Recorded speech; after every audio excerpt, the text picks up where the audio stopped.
കർത്താവായ യേശു ക്രിസ്തുവിന്റെ നിസ്തുല നാമത്തിൽ ഈ വീഡിയോ കാണുന്ന ഏവരെയും IAGM യക്കോബിൽ സ്വാഗതം ചെയ്യുന്നു. നിങ്ങൾക്ക് എല്ലാവർക്കും എൻ്റെ സ്നേഹവന്ദനം രേഖപ്പെടുത്തുന്നു. യേശു ക്രിസ്തുവിന്റെ രണ്ടാം വരവ്. യേശുവിന്റെ രണ്ടാം വരവിന് മുൻപ് ഈ ലോകത്തിൽ നടക്കുന്ന ചില സംഭവങ്ങൾ അടയാളങ്ങളായി തിരുവചനത്തിൽ പറഞ്ഞിരിക്കുന്നു. വരവിന് മുൻപ് നടക്കുന്ന അടയാളങ്ങളെ മൂന്നായി തരംതിരിക്കപ്പെട്ടിരിക്കുക. ഒന്ന്, യഹൂദന്മാരുടെ ഇടയിൽ നടക്കുന്ന അടയാളം. രണ്ട്, ജാതികളുടെ ഇടയിൽ നടക്കുന്ന അടയാളം. മൂന്ന്, സഭയിൽ നടക്കുന്ന ചില അടയാളങ്ങൾ. യഹൂദന്മാരുടെ ഇടയിലും ജാതികളുടെ ഇടയിലും നടക്കുന്ന അടയാളങ്ങളെ കുറിച്ച് പറയുന്നതിന് മുൻപ് ആദ്യമായി സഭയിൽ നടക്കുന്ന ചില അടയാളങ്ങളെ കുറിച്ചാണ് ഞാൻ പരാമർശിച്ചുകൊണ്ടിരിക്കുന്നത്. യേശുവിന്റെ വരവിന് മുൻപ് സഭയിൽ നടക്കുന്ന അടയാളങ്ങളിൽ ഏകദേശം 6 കൂട്ടം കാര്യങ്ങൾ നമുക്ക് തിരുവചനത്തിൽ കാണാൻ കഴിയും. അതിൽ ഒന്നാമത്തെ കാര്യം മത്തായി സുവിശേഷം 24-ാം അധ്യായം 12-ാമത്തെ വാക്യത്തിൽ, അധർമ്മം പെരുകുന്നത് കൊണ്ട് അനേകരുടെ സ്നേഹം തണുത്തുപോകും. യേശുവിന്റെ വരവിന് മുൻപ് സഭയിൽ നടക്കുന്ന അടയാളങ്ങളിൽ ഒന്നാമതായി അധർമ്മം പെരുകുന്നത് കൊണ്ട് അനേകരുടെ സ്നേഹം തണുത്തുപോകും. അതിനെക്കുറിച്ച് ഒരു കാര്യം ഇതിനു മുൻപ് ഞാൻ അപ്ലോഡ് ചെയ്തിരുന്നു. 2 കാര്യം അതിനകത്തുണ്ട്. ഒന്ന്, സഭയിൽ ദൈവത്തിന്റെ സ്നേഹവും തണുത്തു പോകുന്നു. 2, മനുഷ്യനോടുള്ള സ്നേഹവും തണുത്തു പോകുന്നു. ദൈവത്തോടുള്ള സ്നേഹം എങ്ങനെ തണുത്തുപോയി എന്നതിനെക്കുറിച്ച് ഒരു കാര്യം നിങ്ങളോട് പങ്കുവയ്ക്കാം. എന്താണ് ദൈവത്തോടുള്ള സ്നേഹം? 1 യോഹന്നാൻ ലേഖനം 5-ാം അധ്യായം 3-ാം വാക്യത്തിൽ, ദൈവകൽപ്പന അനുസരിക്കുന്നതല്ലോ ദൈവത്തോടുള്ള സ്നേഹം. ഇതെന്താ ദൈവകൽപ്പന എന്ന് പറയുന്നത്? ദൈവം ഈ ഭൂമിയിൽ ജനം ആചരിക്കേണ്ടതിന് ദൈവം നൽകിയ ദൈവത്തിന്റെ കൽപ്പനകളുണ്ട്. ആ കൽപ്പനകളിൽ പ്രധാനമായി 10 കൽപ്പനകൾ ഉണ്ട്. ന്യായപ്രമാണം എന്നൊരു വിഷയമുണ്ട്, അത് വേറെ. ഇത് ദൈവത്തിന്റെ കൽപ്പന, 10 കൽപ്പനകൾ. പുതിയ നിയമത്തിൽ യേശുക്രിസ്തുവിന്റെ ഗിരിപ്രഭാഷണം കർത്താവിന്റെ കൽപ്പനയാണ്. ഈ കൽപ്പനകളും ദൈവത്തിന്റെ കൽപ്പനകളും കൈക്കൊള്ളുന്നതാണ്, അനുസരിക്കുന്നതാണ് ദൈവത്തോടുള്ള സ്നേഹം. സ്നേഹം തണുത്തു പോകുന്നതിന്റെ അടയാളം ദൈവകൽപ്പന ജനം ലംഘിക്കുന്നു, ജനം അനുസരിക്കാതെ പോകുന്നു. എന്താണ് ദൈവകൽപ്പന? പുറപ്പാട് പുസ്തകം പഠിക്കുമ്പോൾ 20-ാം അധ്യായത്തിൽ ദൈവം കൊടുത്ത 10 കൽപ്പനകളെ നമുക്ക് കാണാൻ കഴിയും. ഈ 10 കൽപ്പനകളെ അനുസരിക്കാത്തത് ദൈവത്തോടുള്ള സ്നേഹത്തെ ത്യജിച്ചു കളയുന്നതിന് തുല്യമാണ്. അപ്പോൾ ഈ 10 കൽപ്പനകളിൽ ഞാൻ പറയാതെ തന്നെ എല്ലാവർക്കും അറിയാം. 1 മുതൽ 4 വരെയുള്ള കൽപ്പനകൾ ദൈവത്തോടുള്ള ഉത്തരവാദിത്വങ്ങളും, 5 മുതൽ 10 വരെയുള്ള കൽപ്പനകൾ മനുഷ്യനോടുള്ള ഉത്തരവാദിത്വങ്ങളെയും രണ്ടും ചേർത്താണ് 10 കൽപ്പനകളായി കൊടുത്തിരിക്കുന്നത്. ഈ 10 കൽപ്പനകൾ 10 എണ്ണവും ഏറ്റവും പ്രാധാന്യത ഉള്ളതാണ്. അതിൽ ഒന്നിനെയും മാറ്റി നിർത്തുവാൻ കഴിയുള്ളതല്ല. അതിൽ 1 മുതൽ 4 വരെയുള്ള കൽപ്പനകളിൽ ഒരു കൽപ്പനയാണ് ശബത്തിനെ ആചരിക്കുക, 7-ാമത്തെ ദിവസം. ഈ ശബത്ത് എന്നുള്ള വിഷയം ക്രിസ്തീയ ഗോളത്തിൽ, ആത്മീയ ഗോളത്തിൽ വളരെ കോളക്കം സൃഷ്ടിക്കുന്ന ഒരു വിഷയമാണ്. പല സംഘടനകളും സഭാ നേതാക്കന്മാരും ദൈവദാസന്മാരും വിശ്വാസികളും ശബത്തിനെ കുറിച്ച് വിവിധമായ ഉപദേശങ്ങളും ധാരണകളും അവരുടെ ചിന്തയിലും അവരുടെ ഉപദേശങ്ങളിലും പഠിപ്പിക്കലും ഒക്കെ ഉണ്ടായിരിക്കുകയാണ്. എന്നാൽ ഇന്ന് ഈ വീഡിയോയിലൂടെ ദൈവവചനത്തിന്റെ അകത്ത് നിന്നുകൊണ്ട് നിഷ്പക്ഷമായി ദൈവവചനത്തിൽ മാത്രം ചാരിക്കൊണ്ട് ഇതിനെക്കുറിച്ച് ചില ആശയങ്ങളെ, ചില ഉപദേശങ്ങളെ നിങ്ങളോടുകൂടെ പങ്കുവയ്ക്കുവാനാണ് ഞാൻ ആഗ്രഹിക്കുന്നത്. 7-ാം ദിവസം അല്ലെങ്കിൽ സബാത്ത്, ഇത് തിരുവചനത്തിൽ ഏത് നിലയിലൊക്കെയുമാണ് പറഞ്ഞിരിക്കുന്നത്. ഈ സബത്തിനെ അല്ലെങ്കിൽ 7-ാം ദിവസത്തെ സ്വസ്ഥത ദിവസമായി കൽപ്പിച്ചത് ദൈവമാണ്.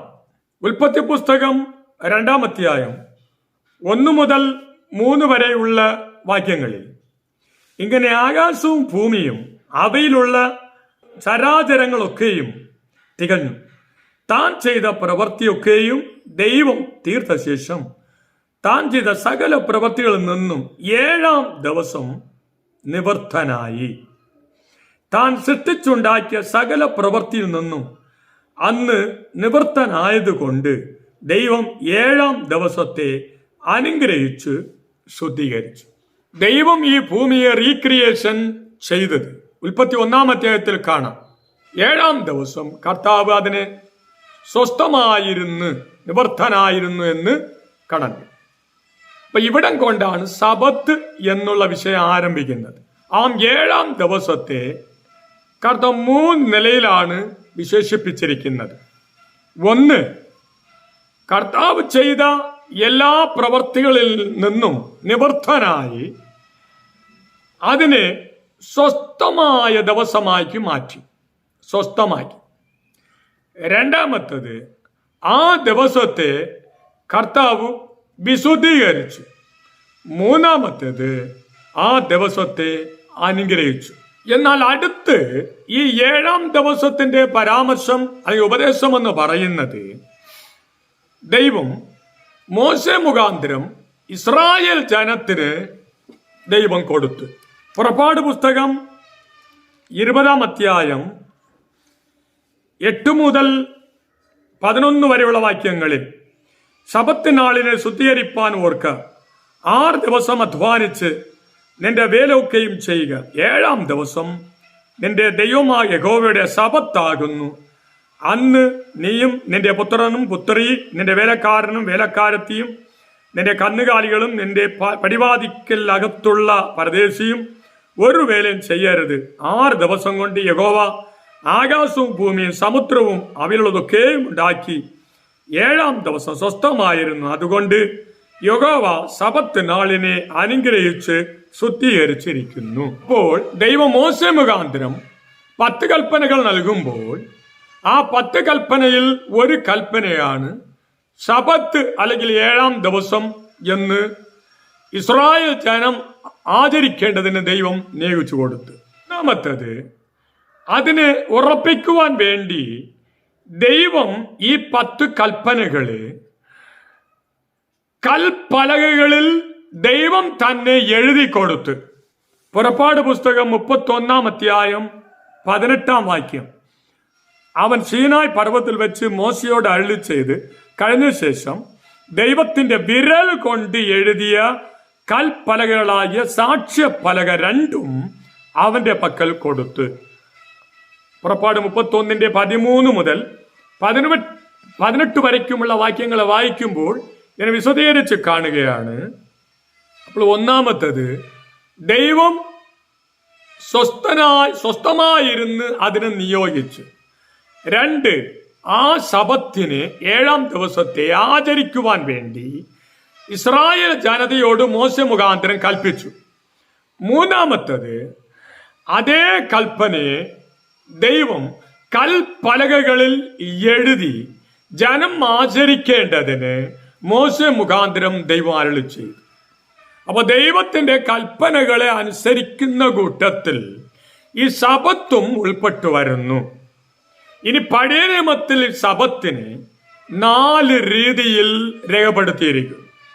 1, ആഴ്ചതോറുമുള്ള ശബത്ത്.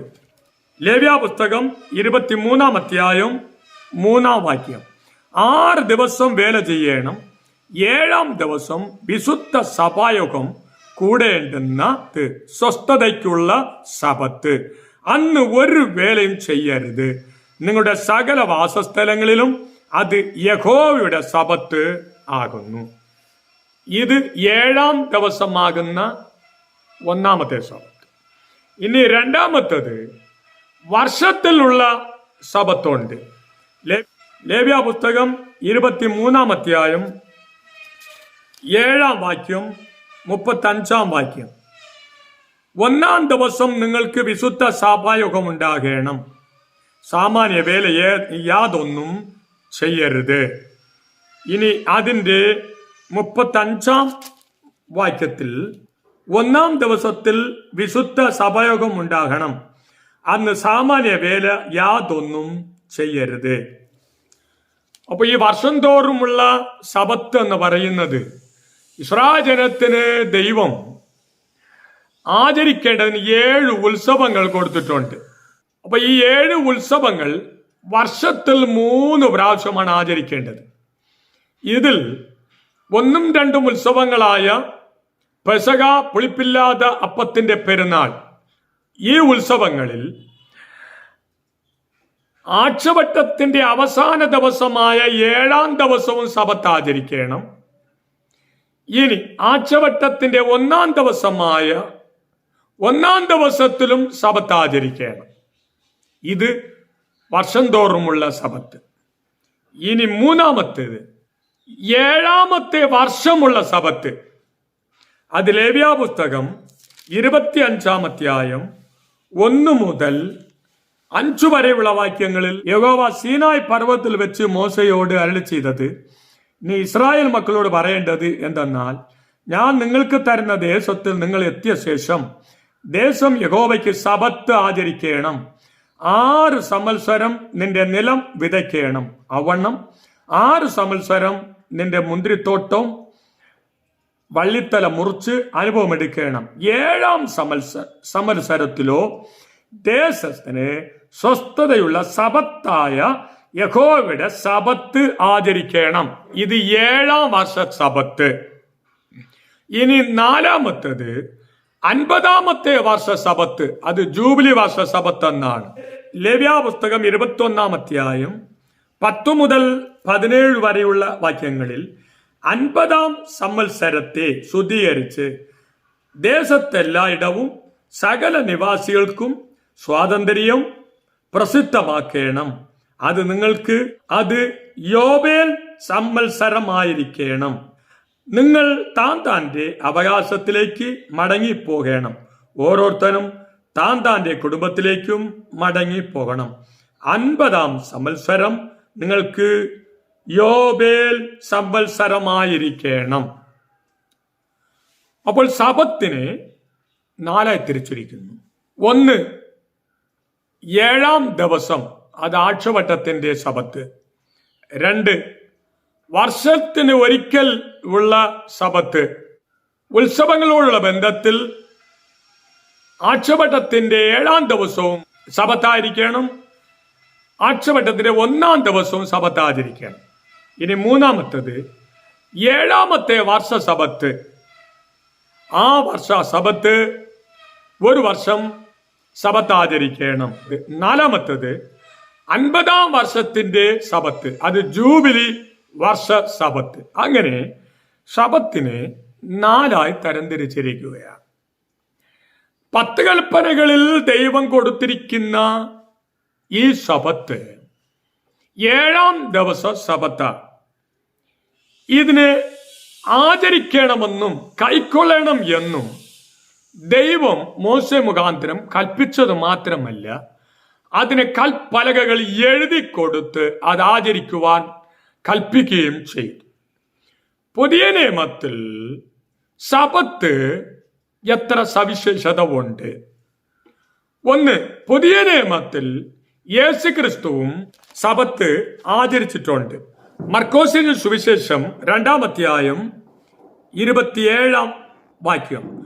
മനുഷ്യൻ സബത്ത് നിമിത്തമല്ല, സബത്ത് മനുഷ്യർ നിമിത്തമത്രേ ഉണ്ടായത്. അങ്ങനെ മനുഷ്യപുത്രൻ സബത്തിനും കർത്താവാകുന്നു എന്ന് പറഞ്ഞു. 2-ാമത്തേത് ലൂക്കോസ് സുവിശേഷം 4-ാം അധ്യായം 16-ാം വാക്യം.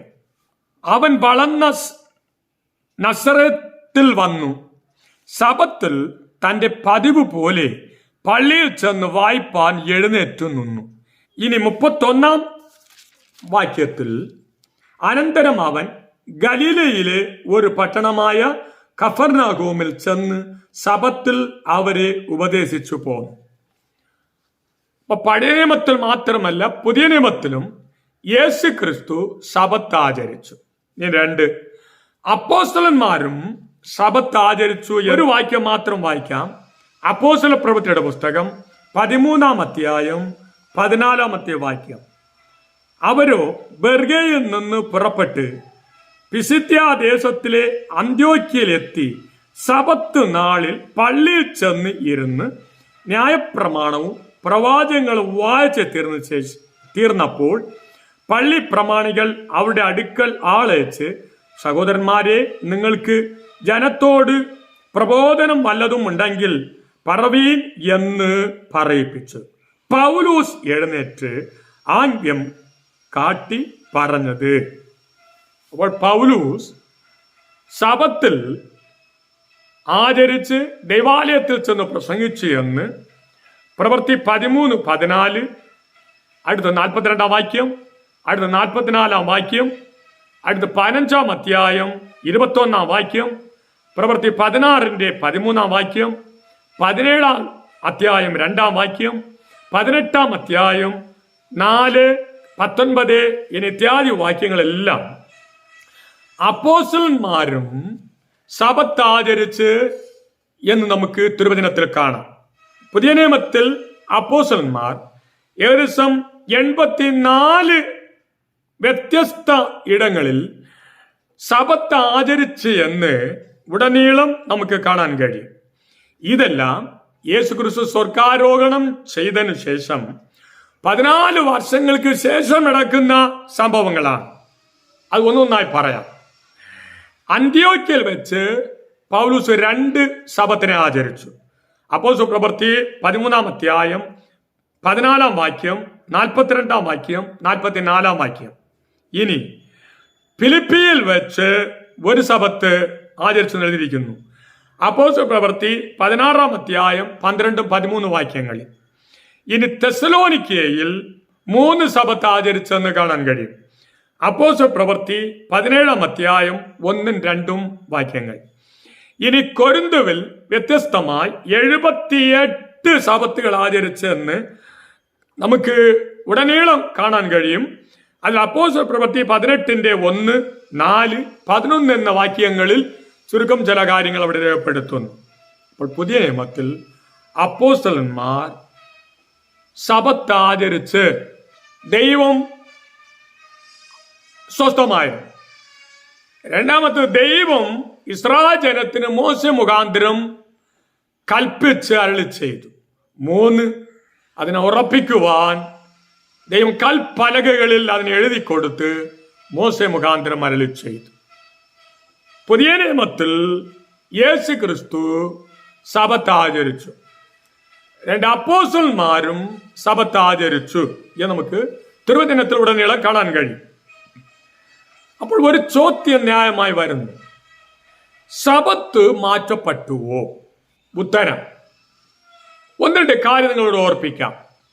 1, ദൈവം ശബ്ബത്തിനെ മാറ്റിയിട്ടില്ല. കാരണം ദൈവം ശബ്ബത്തിനെ ആചരിക്കണമെന്ന് 10 കൽപ്പനകളിൽ എഴുതി കൊടുത്ത് അതിനെ ആചരിക്കുവാൻ കൽപ്പിച്ചു.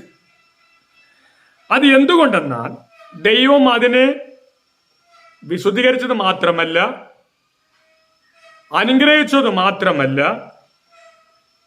പുറപ്പാട് പുസ്തകം 31-ാം അധ്യായം 16, 17 വാക്യങ്ങളിൽ അത് ദൈവം നിത്യ കൽപ്പനയായിട്ടും കൊടുത്തിരിക്കുകയാണ്. ആകയാൽ ഇസ്രായേൽ മക്കൾ തലമുറയായി ശബ്ബത്തിനെ നിത്യമായിട്ട് ആചരിക്കേണ്ടതിന് ശബ്ബത്തിനെ പ്രമാണിക്കണം. അപ്പോൾ അത് നിത്യകൽപ്പനയാണ്. അത് തന്നെയുമല്ല, യെഹെസ്കേൽ പ്രവചനം 20-ാം അധ്യായം 12-ാം വാക്യത്തിൽ അതൊരു അടയാളമായിട്ട് ദൈവം കൊടുത്തിരിക്കുകയാണ്. ഞാൻ എൻ്റെ ചട്ടങ്ങളെ അവർക്ക് കൊടുത്ത് എൻ്റെ വിധികളെ അവരെ അറിയിച്ച് അവയെ ചെയ്യുന്ന മനുഷ്യൻ അവയാൽ ജീവിക്കും. ഞാൻ അവനെ വിശുദ്ധീകരിക്കുന്ന യഹോവ എന്ന് അറിയേണ്ടതിന് നിനക്കും അവർക്കും ഇടയിൽ അടയാളമായിരിക്കാൻ തക്കവണ്ണം എൻ്റെ സബത്തുകളെയും ഞാൻ അവർക്ക് കൊടുത്തു. അപ്പോൾ ഒന്ന്, സബത്തിന് ദൈവം സ്വസ്ഥമായിരുന്നു, ദൈവം അതിനെ വിശുദ്ധീകരിച്ച്, ദൈവം അതിനെ അനുഗ്രഹിച്ച്, ഇസ്രായേൽ ജനത്തിനെ ആചരിക്കുവാൻ വേണ്ടി ദൈവം മോശെ മുഖാന്തരം കൽപ്പിച്ച്, ദൈവം അതിനെ ഉറപ്പിക്കുവാൻ കൽപ്പനകളിൽ ദൈവം എഴുതി കൊടുത്ത്, തന്നെയുമല്ല അതിന് ദൈവം സബത്തിന് ഒരു അടയാളമായി ദൈവം കൊടുത്തു. മാത്രമല്ല ദൈവം അതിനെ നിത്യ നിയമമായും കൊടുത്തിരിക്കുകയാണ്. അപ്പോൾ ദൈവം അതിനെ മാറ്റിയിട്ടില്ല. ഇനി രണ്ടാമത്തത്, യേശുക്രിസ്തു സബത്തിനെ മാറ്റിയോ? യേശുക്രിസ്തുവും സബത്തിനെ മാറ്റിയിട്ടില്ല. യേശു ജീവിച്ചിരുന്ന കാലം മുഴുവനും യേശു സബത്തിനെ ആചരിച്ചു. ഇനി മൂന്നാമത്തത്, അപ്പോസ്തലന്മാർ സബത്തിനെ മാറ്റിയോ എന്ന് ചോദിച്ചാൽ അപ്പോസ്തലന്മാരും സബത്തിനെ മാറ്റിയിട്ടില്ല. പ്രവൃത്തിയുടെ പുസ്തകം 13:14, 42, 44, 15:21, 16:13, 17:2, 18:4, 19 വാക്യം കാര്യങ്ങളിൽ ദൈവവും സബത്തിനെ മാറ്റിയിട്ടില്ല. യേശുക്രിസ്തു സബത്തിനെ മാറ്റിയിട്ടില്ല. അപ്പോസ്തലന്മാർ സബത്തിനെ മാറ്റിയിട്ടില്ല. ക്രിസ്ത്യാനികൾ എന്തുകൊണ്ട് സബത്തിനെ ആചരിക്കുന്നില്ല? ഇതൊരു വലിയ ചോദ്യമാണ്. ഈ ചോദ്യത്തിന് പ്രത്യേകമായി ഒരു 3 വിവാദങ്ങൾ ക്രിസ്തീയ ഗോളത്തിൽ നിലനിൽക്കുന്നുണ്ട്. ഒന്നാമത്തെ വിവാദം, സബത്ത് എന്ന് പറയുന്നത് ഇസ്രായേൽ ജനത്തിന് കൊടുത്തതാണ്, സഭയ്ക്ക് കൊടുത്തിട്ടില്ല എന്നാണ് അവരുടെ വാദം. അതിന്റെ ഉത്തരം ഞാൻ പറയാം. സബത്ത് എന്ന് പറയുന്നത് 10 കൽപ്പനകളിൽ ഉൾപ്പെട്ട കാര്യമാണ്. അത് ഇസ്രായേൽ ജനത്തിന് കൊടുത്തത് ശരിയാണ്.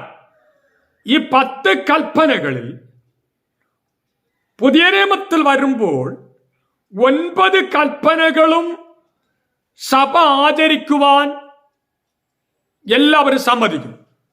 അതിൽ ഒരു കൽപ്പനയാകുന്ന സബത്തിനെ ആചരിക്കേണ്ട അല്ലെങ്കിൽ അനുസരിക്കേണ്ട എന്ന് പറയുന്നത് എന്ത് ന്യായം? 10 കൽപ്പന ഇസ്രായേൽ ജനത്തിന് കൊടുത്തത് ശരി തന്നെയാണ്. അങ്ങനെ ആ 10 കൽപ്പനയിൽ 9 കൽപ്പനകൾ വീണ്ടും കിടക്കുന്നുണ്ടല്ലേ. അപ്പൊ ഈ 9 കൽപ്പനകൾ പുതിയ നിയമത്തിൽ അനുസരിക്കണം എന്ന് ദൈവകൽപ്പന പറയുന്നുണ്ടെങ്കിൽ എന്തുകൊണ്ട് ഈ ഒരു കൽപ്പനയാകുന്ന സബത്തിനെ ആചരിക്കേണ്ട എന്ന് പറയുന്നത് നീതിയാണോ, ന്യായമാണോ? യാക്കോബ് ലേഖനം 2-ാം അധ്യായം 10-ാം വാക്യം പറയുന്നത്, ന്യായപ്രമാണത്തിൽ ആരെങ്കിലും ഒരു വിഷയത്തിൽ തെറ്റിപ്പോയാൽ ന്യായപ്രമാണത്തിലുള്ള എല്ലാ വിഷയങ്ങളും അവൻ തെറ്റിപ്പോകുന്നെന്നാണ് പറയുന്നത്. അപ്പൊ 10 കൽപ്പനയിലുള്ള 9 കൽപ്പനയും അനുസരിച്ചിട്ട് ഒരു കൽപ്പന അനുസരിക്കാതെ പോകുന്നത് 10 കൽപ്പനയും അവൻ ലംഘിക്കുന്നു എന്നുള്ള അർത്ഥത്തിലാ തിരുവചനം പറയുന്നത്. അതുകൊണ്ട് 10 കൽപ്പനകൾ ഇസ്രായേൽ ജനത്തിന് വേണ്ടി മാത്രമല്ല കൊടുക്കപ്പെട്ടിരിക്കുന്നത്, അത് പുതിയ നിയമത്തിൽ ദൈവമക്കൾക്കും ദൈവസഭയ്ക്കും ബാധകമാണ്. അതിൽ 9 അനുസരിച്ചിട്ട് 1 മാത്രം വിട്ടുകളയുന്നത് ദൈവത്തിന്റെ നീതിയിൽ നിരക്കാത്ത വിഷയമാണ്. ദൈവം അംഗീകരിക്കില്ല. ഇനി രണ്ടാമത്തെ വിവാദം എന്ന് പറയുന്നത്, പുതിയ നിയമത്തിൽ സബത്തിനെ കുറിച്ച് ഒരു കാര്യം പരാമർശിച്ചിട്ടില്ല. 9 കൽപ്പനകളെയും കുറിച്ച് പുതിയ നിയമത്തിൽ പരാമർശിച്ചിട്ടുണ്ട്. ഒരു കൽപ്പനയാകുന്ന സബത്തിനെ കുറിച്ച് വളരെയധികം പരാമർശിച്ചിട്ടില്ല. ഇതാണ് അവിടെ വിവാദം. ഇതിന് ഉത്തരം, പുതിയ നിയമത്തിൽ അപ്പോസ്തലന്മാരെല്ലാവരും സബത്തിനെ ആചരിച്ചു എന്ന് ഞാൻ നേരത്തെ പറഞ്ഞു കഴിഞ്ഞു. തെളിവുകൾ അതും പറഞ്ഞു കഴിഞ്ഞു. ഒരിക്കലും വായിക്കാം. അപ്പോസ്തല പ്രവൃത്തി 13:14, 42, 44, 15:21, 16:13, 17:2, 18:4, 19 ഇത്യാദി വാക്യങ്ങളെല്ലാം അപ്പോസ്തലന്മാർ സബത്ത് ആചരിച്ചു എന്നുള്ളതിന്റെ തെളിവാണ്. എന്നാൽ അപ്പോസ്തലൻ ലേഖനങ്ങൾ എഴുതുമ്പോൾ, യോഹന്നാൻ ലേഖനങ്ങൾ എഴുതുമ്പോഴും വെളിപ്പാട് പുസ്തകത്തിലും സബത്തിനെ കുറിച്ചുള്ള പരാമർശം ഇല്ല എന്നുള്ളത് ശരിയാണ്. ആയതുകൊണ്ട് ദൈവത്തിന്റെ കൽപ്പന ദുർബലമായി പോയി സബത്തിനെ ആചരിക്കേണ്ട എന്ന് നിർബന്ധമുണ്ടോ? നാം ലംഘിക്കുകയല്ലേ ചെയ്യുന്നത്. സബത്തിനെ കുറിച്ച് പുതിയ നിയമത്തിൽ പരാമർശിച്ചിട്ടില്ല. അതുകൊണ്ട് സബത്ത് ആചരിക്കേണ്ട എന്ന് പറയുന്നത് തികച്ചും തെറ്റാണ്. ഇനി മൂന്നാമത്തെ ക്രിസ്ത്യാനികളുള്ള വിവാദം, യേശുക്രിസ്തു ന്യായപ്രമാണത്തിന്റെ അവസാനമാണ്. അതുകൊണ്ട് പുതിയ നിയമത്തിലുള്ള ദൈവമക്കൾ സബത്തിനെ ആചരിക്കേണ്ട ആവശ്യമില്ല. അതിന് ന്യായമായുള്ള ഒരു തിരുവചന ഭാഗം റോമാലേഖനത്തിൽ കാണാം. റോമാലേഖനം 10-ാം അധ്യായം 4-ാം വാക്യത്തിൽ, വിശ്വസിക്കുന്ന ഏവനും നീതി ലഭിപ്പാൻ ക്രിസ്തു ന്യായപ്രമാണത്തിന്റെ അവസാനം ആകുന്നു. ഈ വാക്യത്തിന്റെ അടിസ്ഥാനത്തിൽ അവർ പറയുന്നത്, ക്രിസ്തു ന്യായപ്രമാണത്തിന്റെ അവസാനമാകയാൽ ന്യായപ്രമാണത്തിൽ കൊടുത്തിരിക്കുന്ന സബത്തിനെ ആചരിക്കേണ്ട ആവശ്യമില്ല എന്നാണ് അവർ പറയുന്നത്. ഉത്തരം, ഈ ന്യായപ്രമാണം എന്ന് പറയുന്നത് രണ്ടായി തിരിച്ചിരിക്കുന്നു. മലയാളികളായ ക്രിസ്ത്യാനികൾക്ക്, ദൈവമക്കൾക്കും ദൈവവചനം അറിയുന്നവർക്കും ഇതൊന്നും പുത്തരിയല്ല, എല്ലാവർക്കും വ്യക്തമായി അറിയാം. പഴയ നിയമത്തിൽ ഇസ്രായേലിന് കൊടുത്ത ന്യായപ്രമാണത്തെ രണ്ടായി തിരിച്ചിരിക്കുന്നു. ഒന്ന് കൽപ്പനകൾ, രണ്ട് ന്യായപ്രമാണം. കൽപ്പനകൾ എന്ന് പറയുന്നത് ഞാൻ നേരത്തെ പറഞ്ഞതുപോലെ ദൈവം കൽപ്പലകകളിൽ എഴുതി കൊടുത്ത 10 കൽപ്പനകൾ, അതാണ് കൽപ്പനകൾ. ന്യായപ്രമാണം എന്ന് പറയുന്നത് വേറെ, അത് മോശയുടെ ന്യായപ്രമാണം എന്നാണ്. അപ്പൊ കൽപ്പനകൾ 10-ഉം ന്യായപ്രമാണം 613. ഇത് രണ്ടും രണ്ടാണ്. യേശുക്രിസ്തു ക്രൂസിൽ തന്റെ ശരീരത്തിൽ കൽപ്പനകളെ ദൈവം അവസാനിപ്പിച്ചില്ല, മറിച്ച് ന്യായപ്രമാണത്തിനാണ് ആർത്തി വരുത്തിയിരിക്കുന്നത്. എടുത്തു പറയാം, യേശുക്രിസ്തു ക്രൂസിൽ ന്യായപ്രമാണത്തിനാണ് അവസാനം വരുത്തിയിരിക്കുന്നത്, കൽപ്പനകൾക്ക് അവസാനം വരുത്തിയിട്ടില്ല. മോശയുടെ 613 ന്യായപ്രമാണത്തിന് മാറ്റം വരുത്തിയിരിക്കുന്നു, 10 കൽപ്പനകൾക്ക് മാറ്റം വരുത്തിയില്ല. അതുകൊണ്ടാണ് പുതിയ നിയമത്തിൽ 10 കൽപ്പനകൾ തുടർന്ന് ഉടനീളം കടന്നു വരുന്നു. പിന്നെ എങ്ങനെ യേശുക്രിസ്തു ന്യായപ്രമാണത്തിന്റെ അവസാനം എന്ന് പറയാൻ കഴിയുന്നത്? തെറ്റില്ലേ? ന്യായപ്രമാണം അവസാനമാണ്. കാരണം ന്യായപ്രമാണത്തിലുള്ള യാഗങ്ങൾ ക്രിസ്തുവോട് തീരുകയാണ്, ആചാരങ്ങൾ ക്രിസ്തുവോട് തീരുകയാണ്, ഉത്സവങ്ങൾ ക്രിസ്തുവോടുകൂടെ തീരുകയാണ്, മറ്റുമുള്ള ആചാരങ്ങളെല്ലാം ക്രിസ്തുവോടുകൂടെ തീരുകയാണ്. പക്ഷെ 10 കൽപ്പന തീരുന്നില്ല. 10 കൽപ്പന ഇന്നും തുടർന്നുകൊണ്ടിരിക്കുകയാണ്. ഇന്നും തുടർന്നുകൊണ്ടിരിക്കുകയാണെങ്കിൽ 9-നെയും അംഗീകരിച്ചിട്ട് ആ സബത്തിനെ മാത്രം അംഗീകരിക്കാതെ വിടുന്നത് തെറ്റില്ലേ? ഞാൻ തെറ്റായ ഉപദേശമല്ല പഠിപ്പിക്കുന്നത്.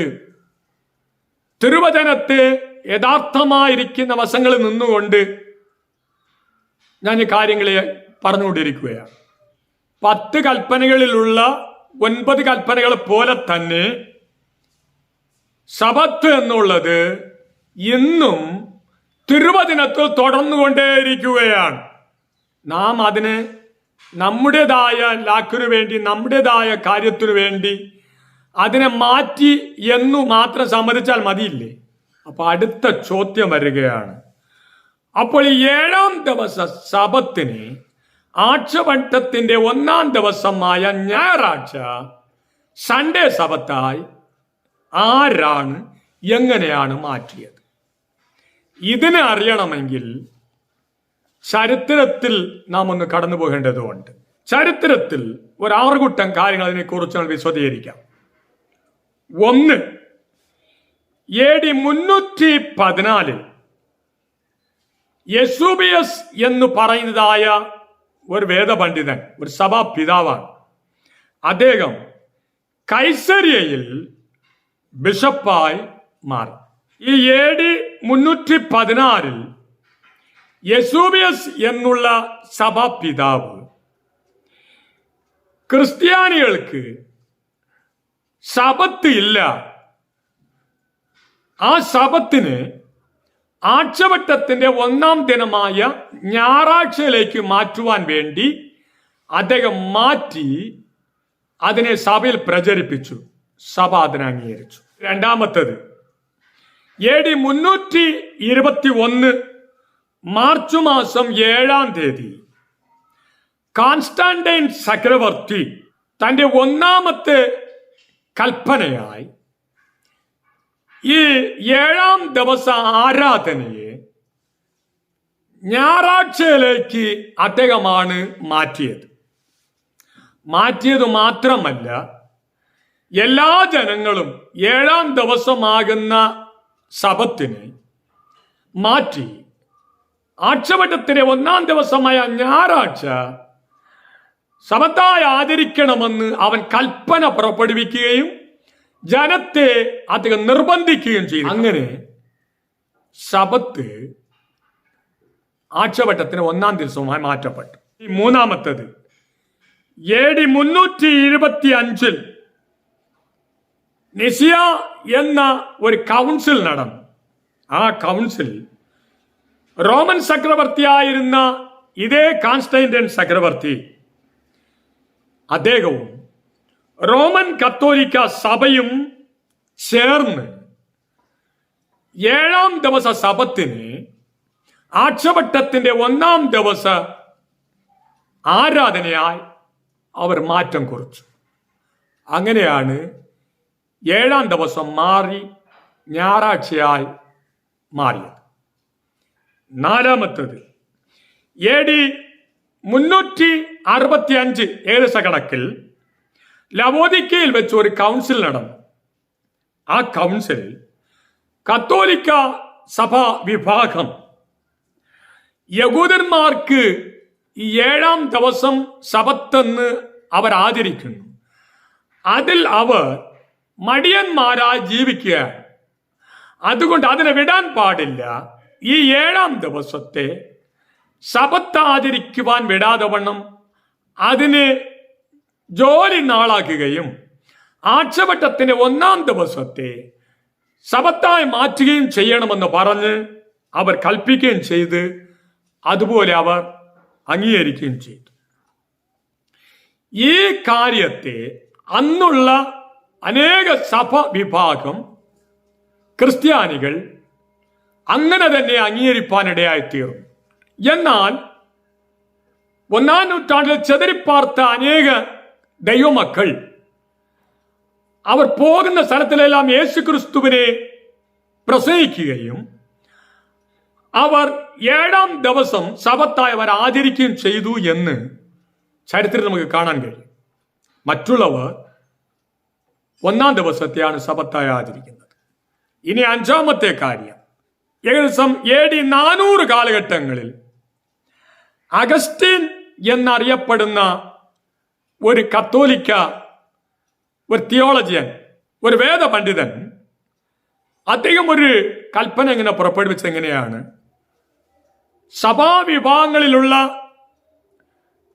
വേദപണ്ഡിതന്മാരായിരിക്കുന്ന ഡോക്ടേഴ്സ്മാരായിരിക്കുന്ന പണ്ഡിതന്മാരായിരിക്കുന്നവർ എല്ലാവരും ചേർന്ന് ഒരു കൽപ്പന പുറപ്പെടുവിക്കുകയാണ്. ആ കൽപ്പന എന്തെന്നാൽ, യഹൂദന്മാരുടെ 7-ാം ദിവസത്തെ ശബത്തിനെ ആഴ്ചവട്ടത്തിന്റെ 1-ാം ദിവസമായി മാറ്റുന്നു എന്ന് അവർ കൽപ്പന പുറപ്പെടുവിച്ചതായി അവർ പറഞ്ഞു. അപ്പോൾ വേദപണ്ഡിതന്മാരുടെ ആലോചന പ്രകാരം 7-ാം ദിവസം ശബത്ത് മാറ്റപ്പെട്ടു. ഇനി 6-ാമത്തത്, 1-ാം നൂറ്റാണ്ടിലുള്ള അപ്പോസ്തലന്മാരുടെ മരണശേഷം ക്രിസ്ത്യാനികളുടെ ഇടയിൽ നേരത്തെ മാറ്റപ്പെട്ട ഈ ശബത്തിനെ, 7-ാം ദിവസ ശബത്തിനെ ആഴ്ചവട്ടത്തിന് 1-ാം ദിവസത്തിൽ ഉള്ള ഞായറാഴ്ച ശബത്തായി അവർ മാറ്റിയതിനെ പരക്കെ എല്ലാ ക്രിസ്ത്യാനികളും അംഗീകരിപ്പാനിടയായിത്തീർന്നു. ആ കൂട്ടത്തിൽ 2-ാം നൂറ്റാണ്ടിൽ സഭാപിതാക്കന്മാരായ ഇഗ്നാറ്റിയസ്, ജസ്റ്റിൻ മാത്തേർ, ഐറേനിയസ്, അലക്സാണ്ടർക്കാരനായ ക്ലെമന്ത്, 3-ാം നൂറ്റാണ്ടിൽ തെർത്തുല്യൻ എന്നിത്യാദിയുള്ള വേദപണ്ഡിതന്മാർ, സഭാപിതാക്കന്മാരെല്ലാവരും 7-ാം ദിവസ ശബത്തിനെ മാറ്റി ആഴ്ചവട്ടത്തിന് 1-ാം ദിവസത്തിന്റെ ഞായറാഴ്ച ശബത്തായി അവരെല്ലാവരും അംഗീകരിക്കുകയും പ്രഖ്യാപിക്കുകയും ചെയ്ത് അതിനുശേഷമാണ് 7-ാം ദിവസത്തെ ശബത്ത് ആചരണം മുഴുവനുമായി നിർത്തപ്പെട്ട് ആഴ്ചവട്ടത്തിലെ 1-ാം ദിവസമായ ഞായറാഴ്ച ശബത്തായി മാറ്റപ്പെട്ടത്. ഇനി ക്രിസ്ത്യാനിയുടെ ഇടയിൽ അടുത്തു പറയുന്ന ഒരു തത്വവാദം, ഒരു വിവാദം എന്ന് പറയുന്നത് യേശുക്രിസ്തു ഉയർത്തെഴുന്നേറ്റത് ആഴ്ചവട്ടത്തിന്റെ 1-ാം ദിവസമാണ്. അതുകൊണ്ട് ക്രിസ്തുവിന്റെ ദിവസം എന്ന് പറയുന്നത് ആഴ്ചവട്ടത്തിന്റെ 1-ാം ദിവസമായ ഞായറാഴ്ചയാണ്. അതുകൊണ്ട് അതിനെ ഞങ്ങൾ ആചരിക്കുന്നു. ഉത്തരം: യേശുക്രിസ്തു പോലും ആഴ്ചവട്ടത്തിന്റെ 1-ാം ദിവസം ഉയർത്തെഴുന്നേൽക്കുവാനുള്ള കാരണമെന്ത്? അത് എന്റെ ആശയത്തിൽ പറഞ്ഞാൽ ബൈബിളിന്റെ ആശയത്തിലും ശബത്ത് ശനിയാഴ്ച കർത്താവ് ഉയർത്തെഴുന്നേറ്റിട്ടുണ്ടെങ്കിൽ എല്ലാവരും ഉടനെ എടുത്തു പറയും യേശുക്രിസ്തു ശബത്ത് ലംഘിച്ച്. കാരണം ഇതിനു മുൻപ് പരീശന്മാരും സാദുക്യന്മാരും യേശു ശബത്ത് ആചരിച്ചില്ല എന്ന് കുറ്റാരോപണം നിരൂപിച്ചല്ലേ. അതിനെ എതിർക്കുവാൻ വേറൊരു വിവാദം പറയാം. യേശുക്രിസ്തു 3 ദിവസം ഭൂമിയിലെ അധോഭാഗത്തിൽ ഇരിക്കുമെന്ന് യേശു തന്നെ പറഞ്ഞ് 3-ാം ദിവസം കർത്താവ് ഉയർത്തെഴുന്നേൽക്കുമെന്ന് യേശു പറഞ്ഞ്, അതുകൊണ്ട് 3-ാം ദിവസം എന്ന് പറയുന്നത് ഞായറാഴ്ചയാണ്. അല്ലല്ല, യേശു ഉയർത്തെഴുന്നേൽപ്പിൽ പോലും ശബത്ത് ആചരിച്ച് ശനിയാഴ്ച അല്ല ഉയർത്തെഴുന്നേറ്റത്, ആഴ്ചവട്ടത്തിന്റെ 1-ാം ദിവസമാണ് ഉയർത്തെഴുന്നേറ്റത്. അപ്പോൾ ഈ കാരണങ്ങളെല്ലാം കടന്നു വരുമ്പോൾ പ്രിയ ദൈവമക്കളെ, ശബത്ത് എന്നുള്ളത് ദൈവം നിയോഗിച്ചത്, 2 ദൈവം കൽപ്പിച്ചത്, 3 കൽപ്പലകളിൽ എഴുതി കൊടുത്ത് അത് നിയോഗിച്ചത്, അത് ഇസ്രായേൽ ജനത്തിനു വേണ്ടി ഉള്ളത് മാത്രമല്ല, അത് പുതിയ നിയമത്തിലും അത് ബാധകമാണ്. 10-ൽ 9-നെയും ആചരിച്ചിട്ട് ഒരു കൽപ്പന നമ്മൾ അനുസരിക്കുന്നില്ല എങ്കിൽ മറ്റുള്ള 9-ലും നാം തെറ്റുകാരായി തീരും എന്നുള്ളത് വചനമാണ്. അതുകൊണ്ട് ഈ കാലഘട്ടത്തിലും ശബത്തിന് ദൈവം മാറ്റം വരുത്തിയില്ല, യേശു മാറ്റം വരുത്തിയില്ല, അപ്പോസ്തലന്മാർ മാറ്റം വരുത്തിയില്ല. AD 300-കളുടെ കാലഘട്ടത്തിന് ശേഷമാണ് ഇതിന് മനുഷ്യൻ, പണ്ഡിതന്മാരെന്ന് പറഞ്ഞ്, തിയോളജൻസ് എന്ന് പറഞ്ഞ് ഇവർ മാറ്റിയതാണ്. അങ്ങനെ മനുഷ്യൻ ദൈവത്തിന്റെ കൽപ്പന മാറ്റാൻ കഴിയുമോ, അതിന് അധികാരം ഉണ്ടോ എന്ന് ചോദിച്ചാൽ വചനപ്രകാരം അതിന് അധികാരമില്ല. ക്രിസ്തീയ കുളത്തിൽ, ആത്മീയ കുളത്തിൽ നാം ഇത് മനസ്സിലാക്കേണ്ടത് ആവശ്യമാണ്. അടുത്ത ഒരു പ്രധാനപ്പെട്ട ഒരു വിഷയം, ശബത്ത് ആചരിക്കുന്നവർ ഉണ്ട്. ഈ ശബത്ത് ആചരിക്കുന്നവർ പ്രധാനമായി 1-2 കാര്യങ്ങൾ ശ്രദ്ധിക്കേണ്ടതുണ്ട്. അതും കൂടെ ഇതിലൂടെ ഞാൻ ചേർക്കുവാൻ ആഗ്രഹിക്കുന്നത്, ശബത്ത് ആചരിക്കുന്നതിനുള്ള ചില നിയമങ്ങൾ ദൈവം മോശയിലൂടെ കൽപ്പിച്ചിട്ടുണ്ട്. അത് തിരുവചനത്തിൽ നമുക്ക് ഉടനീളം കാണാൻ കഴിയും. ശബത്ത് ആചരിക്കുന്നതായ പ്രത്യേക നിയമങ്ങൾ ഏതൊക്കെയാണ്? അവയെ നമുക്ക് ഇപ്പോൾ ഓരോന്നോരോന്നായി നമുക്ക് ചിന്തിക്കാം. ഒന്നാമതായി, ശബത്തിൽ ഒരു ജോലിയും ചെയ്യുവാൻ പാടുള്ളതല്ല. ദൈവം അത് അനുവദിക്കുന്നില്ല. പുറപ്പാട് പുസ്തകം 20-ാം അധ്യായം 8 മുതൽ 11 വരെയുള്ള വാക്യങ്ങളിൽ, ശബത്ത് നാളിലെ ശുദ്ധീകരിപ്പാൻ ഓർക്ക, 6 ദിവസം അധ്വാനിച്ച് നിന്റെ വേലൊക്കെയും ചെയ്യുക. 7-ാം ദിവസം നിന്റെ ദൈവമാകിയ യഹോവയുടെ ശബത്താകുന്നു. അന്ന് നീയും നിന്റെ പുത്രനും പുത്രിയും നിന്റെ വേലക്കാരനും വേലക്കാരത്തിയും നിന്റെ കന്നുകാലികളും നിന്റെ പടിവാതിക്കൽ അകത്തുള്ള പരദേശിയും ഒരു വേലയും ചെയ്യരുത്. 6 ദിവസം കൊണ്ട് യഹോവ ആകാശവും ഭൂമിയും സമുദ്രവും അവയിലുള്ളൊക്കെയും ഉണ്ടാക്കി 7-ാം ദിവസം സ്വസ്ഥനായിരുന്നു. അതുകൊണ്ട് യഹോവ സബത്ത് നാളിലെ അനുഗ്രഹിച്ച് ശുദ്ധീകരിച്ചിരിക്കുന്നു. സബത്ത് ആചരിക്കുന്നതിന്റെ 1-ാമത്തെ നിയമം, ആ നാളിൽ ആരും ഒരു ജോലിയും ചെയ്യരുത്. നീയും നിന്റെ പുത്രന്മാരും പുത്രിയും നിന്റെ വേലക്കാരനും വേലക്കാരത്തിയും നിന്റെ കന്നുകാലികളും നിന്റെ പടിവാതിക്കൽ അകത്തുള്ള പരദേശിയും ഒരു ജോലിയും ചെയ്യാൻ പാടുള്ളതല്ല. ഇന്നെന്താ സംഭവിക്കുക? പലരുടെയും ജീവിതത്തിൽ പകൽ രാവിലെ 8 മണി മുതലോ അല്ലെങ്കിൽ 10 മണി മുതലോ 1 മണി വരേക്കും ആരാധിക്കുന്നു. അത് കഴിഞ്ഞിട്ട് വീട്ടിൽ വന്ന് മറ്റുള്ളവരുടെ സ്വന്തം ജോലികളെല്ലാം ചെയ്യുന്നു. അത് തിരുവചനത്തിന് വിരുദ്ധമില്ലേ? സബത്തിൽ ഒരു ജോലിയും ചെയ്യരുത് എന്ന് ദൈവം കൽപ്പിച്ചിരിക്കുമ്പോൾ കുറച്ചു നേരം ദൈവസന്നിധിയിൽ നിന്ന് ആരാധിച്ചിട്ട് പിന്നെ അവരവരുടെ സ്വന്തം ജോലികളെ ചെയ്യുന്നത് സബത്ത് ആചരണമാണോ? അല്ല, അത് ദൈവവചനത്തിന് വിരുദ്ധമാണ്. വീട്ടിലുള്ള ആരും ജോലി ചെയ്യരുത്. മൃഗങ്ങൾ പോലും ഒരു ജോലിയും ചെയ്യരുത്. 2-ാമത്തെ നിയമം, അവരുടേതായ വീടുകളിലൊക്കെയും തീ കത്തിക്കരുത്. പുറപ്പാട് പുസ്തകം 35-ാം അധ്യായം 1 മുതൽ 3 വരെയുള്ള വാക്യങ്ങളിൽ, അനന്തരം മോശെ ഇസ്രായേൽ മക്കളുടെ സംഘത്തെ ഒക്കെയും കൂട്ടി അവരോട് പറഞ്ഞത്, നിങ്ങൾ ചെയ്യുവാൻ യഹോവ കൽപ്പിച്ച വചനങ്ങൾ ആവിത്. 6 ദിവസം വേല ചെയ്യണം. 7-ാം ദിവസം നിങ്ങൾക്ക് വിശുദ്ധമായി യഹോവയുടെ മഹാസ്വസ്ഥതയുള്ള സബത്തായിരിക്കണം. അന്ന് വേല ചെയ്യുന്നവനെല്ലാം മരണശിക്ഷ അനുഭവിക്കണം. സബത്ത് നാളിൽ നിങ്ങളുടെ വാസസ്ഥലങ്ങളിൽ എങ്ങും തീ കത്തിക്കരുത്. സബത്തിൽ ഭവനങ്ങളിൽ, വീടുകളിൽ തീ പോലും കത്തിക്കാൻ പാടുള്ളതല്ല.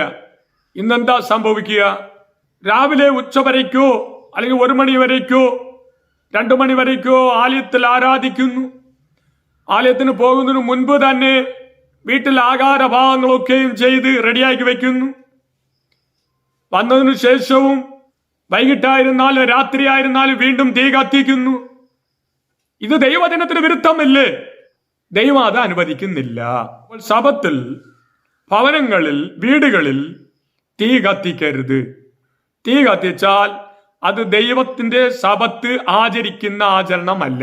3-ാമത്തത്, യെരമ്യാ പ്രവചനം 17-ാം അധ്യായം 22, 24, 27 എന്നീ വാക്യങ്ങളിൽ കാണുന്നത്, അന്ന് ഒരു ജോലിയും ചെയ്യരുത് എന്നു മാത്രമല്ല, ചുമടെടുക്കുകയോ ചുമട് കൊണ്ടുപോകുകയോ കൊണ്ടുവരികയോ അരുതെന്നാണ് അവിടെ എഴുതിയിരിക്കുന്നത്. സബത്ത് നാളിൽ നിങ്ങളുടെ വീടുകളിൽ നിന്ന് യാതൊരു ചുമടും പുറത്തു കൊണ്ടുപോകാതെയും യാതൊരു വേലയും ചെയ്യാതെയും സബത്ത് നാൾ വിശുദ്ധീകരിപ്പിൻ.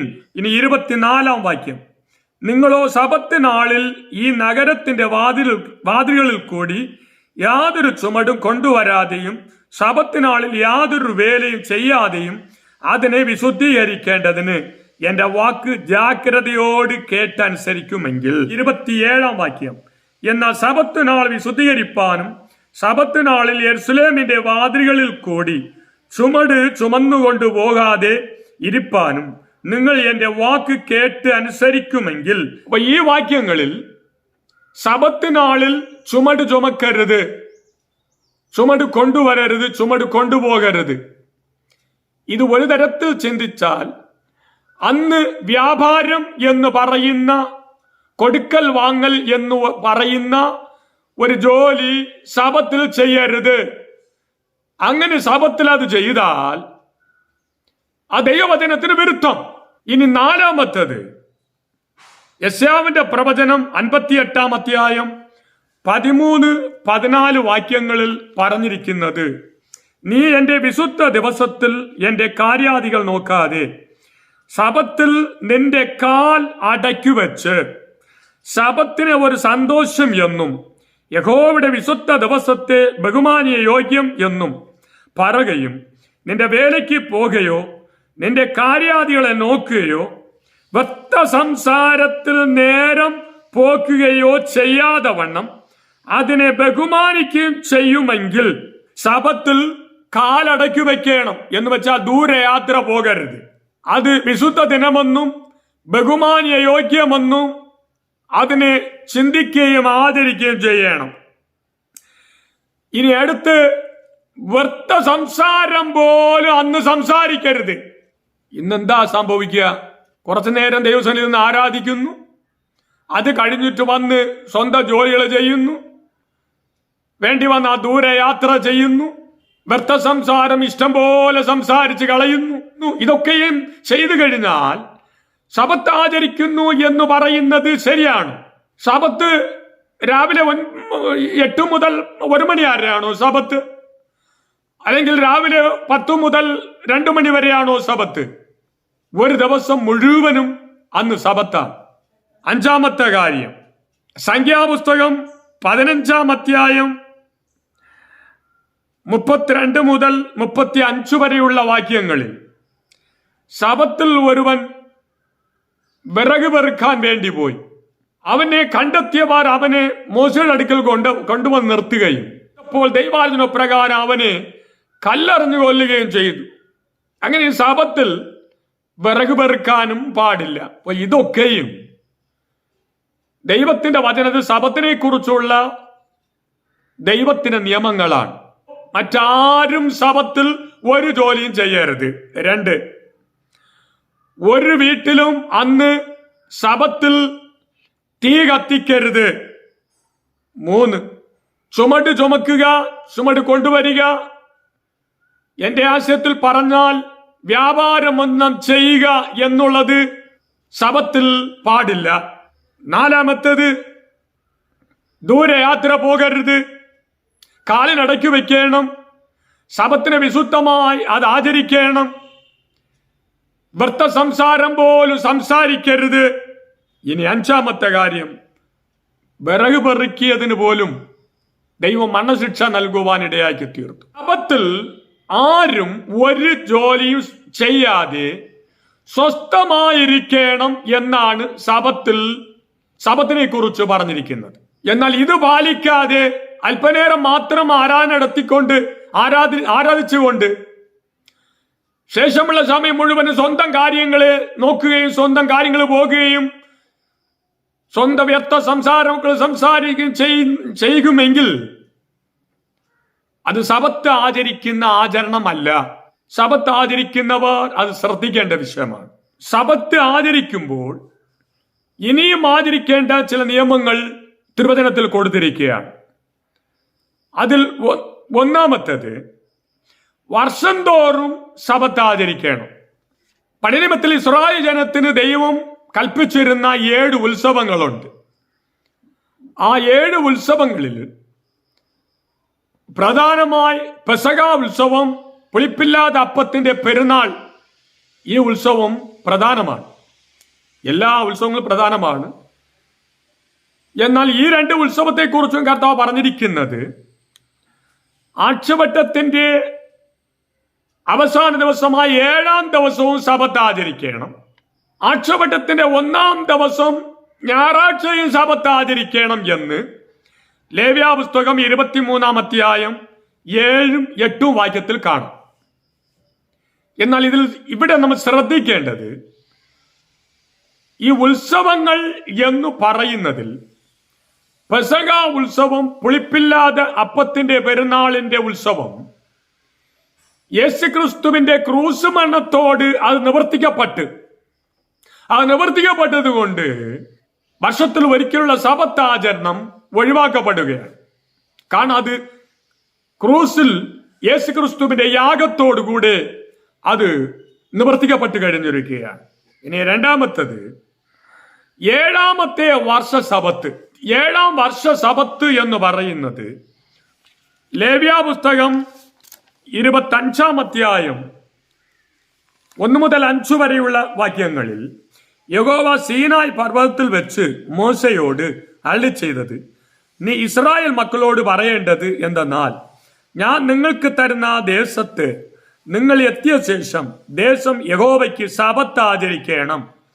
6 സംവത്സരം നിന്റെ നിലം വിതയ്ക്കണം. അവണ്ണം 6 സംവത്സരം നിന്റെ മുന്തിരിത്തോട്ടം വള്ളിത്തല മുറിച്ച് അനുഭവം എടുക്കണം. 7-ാം സംവത്സരത്തിലോ ദേശത്തിന് സ്വസ്ഥതയുള്ള ശബത്തായ യഹോവയുടെ ശബത്ത് ആചരിക്കണം. നിന്റെ നിലം വിതയ്ക്കുകയും മുന്തിരിത്തോട്ടം വള്ളിത്തല മുറിക്കുകയും ചെയ്യരുത്. നിന്റെ കൊയ്ത്തിന്റെ പടുവിളവു കൊയ്യുകയും വള്ളിത്തല മുറിക്കാത്ത മുന്തിരിത്തോട്ടത്തിലെ പഴം പറിക്കുകയും അരുത്. അത് ദേശത്തിന് ശബത്താകുന്നു. അപ്പൊ 7-ാം ദിവസം ശബത്ത് ആചരിക്കുന്നവർ 7-ാം വർഷ ശബത്തും ആചരിക്കണം. ആ 7-ാം വർഷ ശബത്ത് അവർക്കുള്ള നിലങ്ങൾ, വിളനിലങ്ങൾ മുഴുവനും അതിന് ശബത്ത് ആചരിക്കുവാൻ വേണ്ടി അതിൽ വിതയ്ക്കരുത്, കൊയ്യരുത്. അത് ഏത് വൃക്ഷങ്ങളായിരുന്നാലും വിത്തുള്ള സസ്യാദികളായിരുന്നാലും അതിനെ വിതയ്ക്കുകയോ കൊയ്യുകയോ ചെയ്യാതെ 1 വർഷം ആ നിലത്തെ അപ്പാടെ വിട്ടിരിക്കണം. അതാണ് ശബത്ത് ആചരിക്കുന്നത്. 7-ാം ദിവസം ശബത്ത് ആചരിക്കുന്നവർ തങ്ങൾക്കുള്ള വസ്തുവകകളിൽ 7-ാം വർഷം ഒരു ജോലിയും ചെയ്യാതെ, വിതയ്ക്കാതെ, വിളവെടുക്കാതെ പൂർണ്ണമായും അതിനെ വിട്ടയക്കണം. അതാണ് ശബത്ത്. ഇന്ന് നടക്കുന്നുണ്ടോ? അല്ലെങ്കിൽ വിളനിലങ്ങളിൽ 1 വർഷം ശബത്ത് ആചരിക്കുന്നുണ്ടോ? ഇനി 3-ാമത്തത് 50-ാം വർഷത്തിലെ ശബത്ത്. അതിനെക്കുറിച്ച് യോബേൽ വർഷം ശബത്ത് എന്നാണ്. പക്ഷെ അത് ഇംഗ്ലീഷിൽ ജൂബിലി ഇയർ ശബത്ത് എന്നാണ് പറഞ്ഞിരിക്കുന്നത്. 50-ാം വർഷം ശബത്തിനെ കുറിച്ച് അതേ ലേവ്യ പുസ്തകം 25-ാം അധ്യായം 10 മുതൽ 17 വരെയുള്ള വാക്യങ്ങളിൽ എഴുതപ്പെട്ടിരിക്കുകയാണ്. 50-ാം സംവത്സരത്തെ ശുദ്ധീകരിച്ച് ദേശത്തെല്ലായിടവും സകല നിവാസികൾക്കും സ്വാതന്ത്ര്യം പ്രസിദ്ധമാക്കണം. അത് നിങ്ങൾക്ക് യോബേൽ സംവത്സരമായിരിക്കണം. നിങ്ങൾ താന്റെ അവകാശത്തിലേക്ക് മടങ്ങിപ്പോകണം. ഓരോരുത്തൻ താന്റെ കുടുംബത്തിലേക്കും മടങ്ങിപ്പോകണം. 50-ാം സംവത്സരം നിങ്ങൾക്ക് യോബേൽ സംവത്സരമായിരിക്കണം.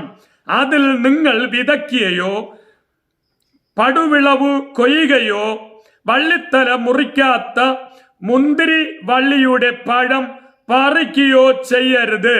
അത് യോബേൽ സംവത്സരം ആകുന്നു. അത് നിങ്ങൾക്ക് വിശുദ്ധമായിരിക്കണം. 50-ാം വർഷ ശബത്ത് എന്ന് പറയുമ്പോൾ അതിൽ ഒരു ജോലിയും ചെയ്യരുത് എന്നുള്ളത് മാത്രമല്ല, വിളനിലങ്ങൾ വിതയ്ക്കുകയോ കൊയ്യുകയോ ചെയ്യരുത് എന്ന് മാത്രമല്ല, ദേശത്തെല്ലാ ഇടത്തും സകല നിവാസികൾക്കും സ്വാതന്ത്ര്യം പ്രഖ്യാപിക്കണം. അവരവർ താന്റെ അവകാശത്തിലേക്ക് മടങ്ങിപ്പോകണം. ഓരോരുത്തനും താന്റെ കുടുംബത്തിലേക്ക് മടങ്ങിപ്പോകണം.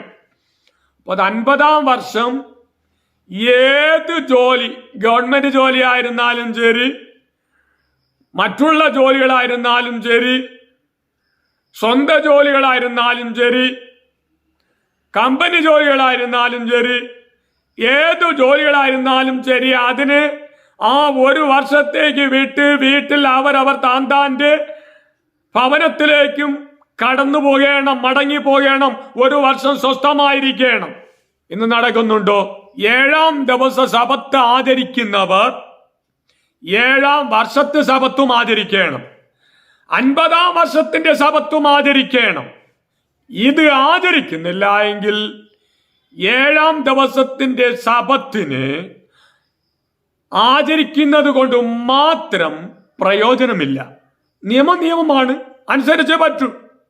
അത് കുറച്ചനുസരിക്കാതിരിക്കുന്ന ദൈവത്തിന് വിരുദ്ധമല്ലേ? ശബത്ത് ആചരിച്ചാലും 1, 2, 3 മണിക്കൂർ ചെന്ന് ദേവാലയത്തിൽ ചെന്നിരുന്ന് ആരാധിച്ചും വീണ്ടും മടങ്ങി വന്ന് സ്വന്തം കാര്യങ്ങളെ ചെയ്യുക, സ്വന്തം ജോലികളെ ചെയ്യുക, വ്യർത്ഥം സംസാരിക്കുക, തോന്നിയതുപോലെ ജീവിക്കുക, ഭവനങ്ങളിൽ വിരുന്ന് സൽക്കാരാദികൾ ഒരുക്കുക, അപ്പോൾ ഇങ്ങനെയൊക്കെ ചെയ്യുന്നത് ദൈവവചനത്തിന് വിരുദ്ധമാണ്. അതുകൊണ്ട് എന്റെ വാക്ക് ശ്രദ്ധിക്കുന്നവർ, ശബത്തിനെ ദൈവം മാറ്റിയിട്ടില്ല. ശബത്ത് ഇന്നും ദൈവവചനത്തിൽ ഉടനീളം ഇന്നും നിലനിൽക്കുകയാണ്. അതിനെ മനുഷ്യ ആലോചന പ്രകാരം, നിയമപ്രകാരം അതിനെ മാറ്റിവെച്ച് ആ മനുഷ്യ നിയമങ്ങളെയാണ് നാം, ദൈവകൽപ്പനയെ നാം ലംഘിച്ചിരിക്കുന്നു എന്നുള്ള സത്യം നമുക്ക് അംഗീകരിച്ചേ മതിയാവും. ഇനി അടുത്ത ഒരു ചോദ്യം ന്യായമായി വരുന്നുണ്ട്. 7-ാം ദിവസം സ്വസ്ഥമായിരിക്കണം എന്ന് കൽപ്പിച്ചിരിക്കുകയാണ് ദൈവം. പിന്നെ ദൈവത്തിന്റെ ആലയങ്ങളിൽ ചെന്ന് പ്രസംഗിക്കുകയും ആരാധിക്കുകയും ചെയ്യുന്നൊക്കെ ഒരു ജോലിയില്ലേ എന്നുള്ള ഒരു ചോദ്യമുണ്ട്.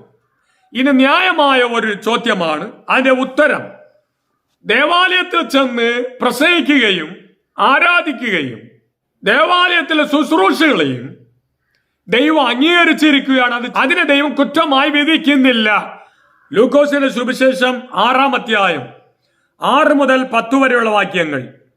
മറ്റൊരു ശബത്തിൽ അവൻ പള്ളിയിൽ ചെന്ന് ഉപദേശിക്കുമ്പോൾ വലം കൈ വരണ്ടുള്ള ഒരു മനുഷ്യൻ അവിടെ ഉണ്ടായിരുന്നു. ശാസ്ത്രിമാരും പരീശന്മാരും അവനെ കുറ്റം ചുമത്തുവാൻ സംഗതി കിട്ടേണ്ടതിന് അവൻ ശബത്തിൽ സൗഖ്യമാക്കുമോ എന്ന് നോക്കിക്കൊണ്ടിരുന്നു. അവരുടെ വിചാരം അറിഞ്ഞിട്ട് അവൻ വരണ്ട കൈയുള്ള മനുഷ്യനോട് എഴുന്നേറ്റ് നടുവ് നിൽക്ക എന്ന് പറഞ്ഞു. അവൻ എഴുന്നേറ്റ് നിന്ന് യേശു അവരോട്, ഞാൻ നിങ്ങളോട് ഒന്ന് ചോദിക്കട്ടെ, ശബത്തിൽ നന്മ ചെയ്യുകയോ തിന്മ ചെയ്യുകയോ ജീവനെ രക്ഷിക്കുകയോ നശിപ്പിക്കുകയോ ഏത് വിഹിതം എന്ന് പറഞ്ഞു. അവരെ എല്ലാം ചുറ്റും നോക്കിയിട്ട് ആ മനുഷ്യനോട് കൈ നീട്ടുക എന്ന് പറഞ്ഞു. അവൻ അങ്ങനെ ചെയ്തു. അവന്റെ കൈ സൗഖ്യം വന്നു.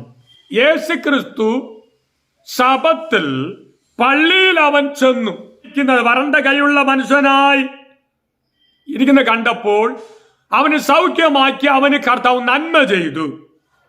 അതേ ലൂക്കോസ് സുവിശേഷം 13-ാം അധ്യായം 11 മുതൽ 17 വരെയുള്ള വാക്യങ്ങളിൽ അവിടെ ഒരു ശബത്തിൽ അവൻ ഒരു പള്ളിയിൽ ഉപദേശിച്ചു കൊണ്ടിരുന്നു. അവിടെ 18 സംവത്സരമായി ഒരു രോഗാത്മാ ബാധിച്ചിട്ട് ഒട്ടും നിമിരുവാൻ കഴിയാതെ കൂനിയായ ഒരു സ്ത്രീ ഉണ്ടായിരുന്നു.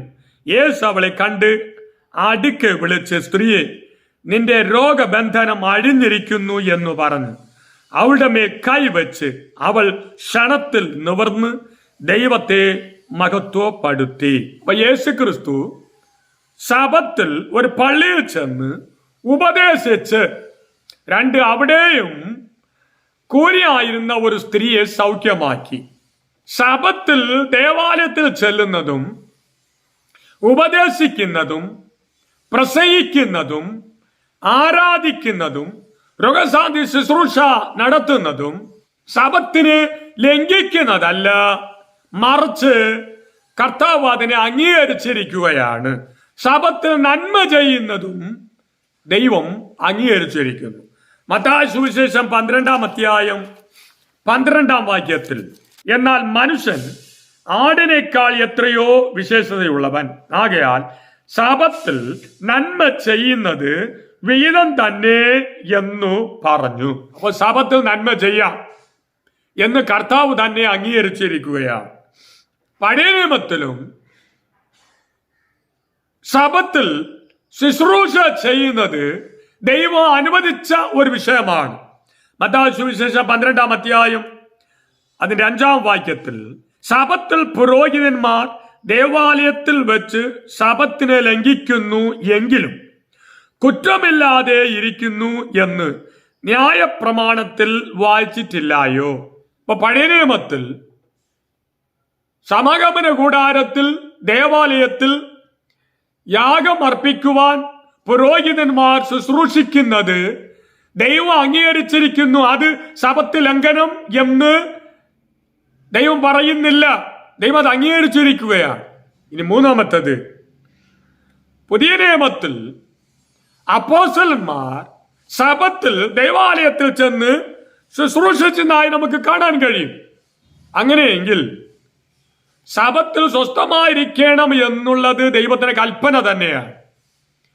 എന്നാൽ ദേവാലയത്തിൽ ചെല്ലുന്നത്, ശുശ്രൂഷിക്കുന്നത്, പ്രസംഗിക്കുന്നത്, രോഗശാന്തി ശുശ്രൂഷ ചെയ്യുന്നത്, നന്മ ചെയ്യുന്നത്, ഇതെല്ലാം ശബത്ത് ലംഘനമല്ല.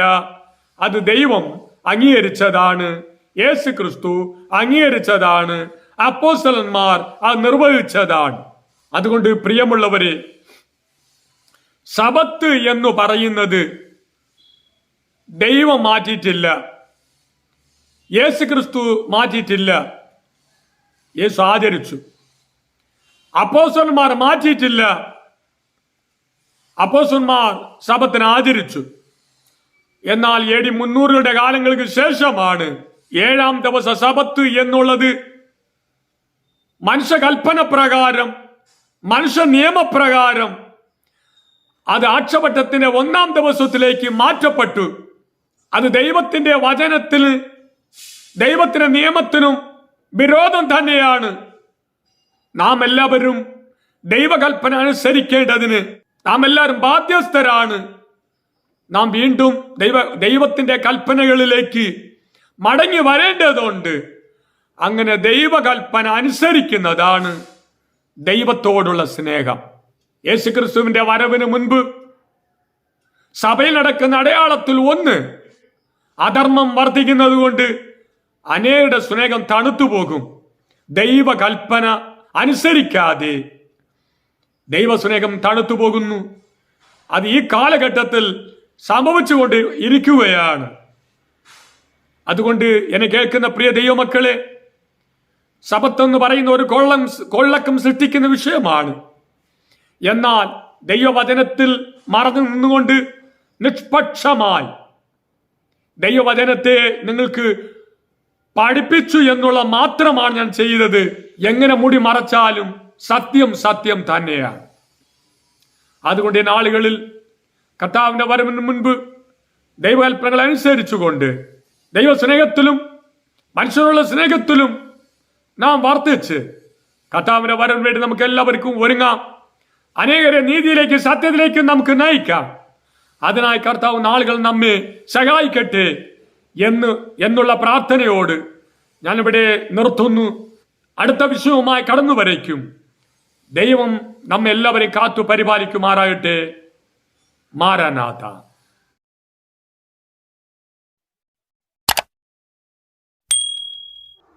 May God bless you.